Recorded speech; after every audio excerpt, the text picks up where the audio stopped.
The promise of sacrifice. Love isn't always about having someone. Sometimes love is another word for sacrifice. This is the story of Eman and Sarm, two souls made for each other, but separated by fate. In a small, quiet town, where even dreams were limited, lived a simple, pure-hearted girl named Eman. She found happiness in the smallest of moments. One day, outside her school, an accident occurred. A young man risked his life to save a little boy. That man was Sarm. That day, Eman saw him for the first time, and for some reason, her heart stopped for a moment. Days passed. Sarm often came to the library near Eman's house. They never spoke, but they could feel each other's presence. Their silence became their language of love.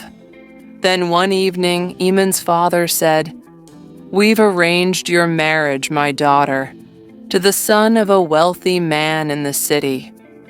Her face turned pale, but she said nothing, because her father's honor meant more than her own heart. That night, Eman met Sarm quietly under the rain. Her eyes were filled with tears. She whispered, "Sarm, if one day I don't belong to you, will you hate me?" Sarm, softly, "No, Eman. If love is only about having someone, then it's selfish. I will become a prayer for you instead." A few days later, Eman got married. She smiled in the city lights, but her heart was lost somewhere in the darkness. Sarm left the town. He dedicated his life to serving others. He opened a small free school and used to tell every child, "Give love, even if you never receive it back." Years passed. Eman's husband passed away.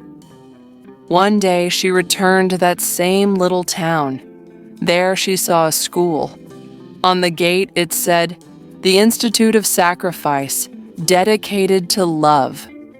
Her hands trembled as she walked inside. On the wall hung a picture of Sarm.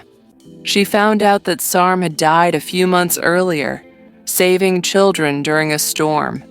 But in his will, he had written, "If Eman ever returns, tell her I kept my promise. I became a prayer." Love never truly dies. It just changes form, sometimes into tears, sometimes into prayers, and sometimes into a picture on the wall that lives forever.